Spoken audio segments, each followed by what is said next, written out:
Ayan. So kapag kayo ay magpapabuklat ng makina, i-ready ninyo ang inyong bulsa at ang inyong dibdib.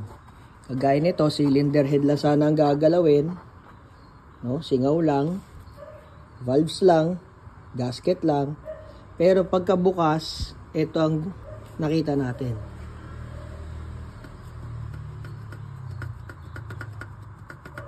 Kita nyo?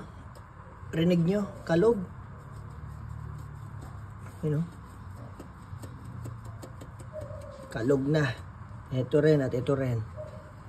So, yung akala mo na top lang, ibabaw lang, nadamay pati yung mga piston. So, general na nga abutin yan. Ang budget na nakalaan, pang ibabaw lang. Subukan natin i-explain ng maayos sa may-ari.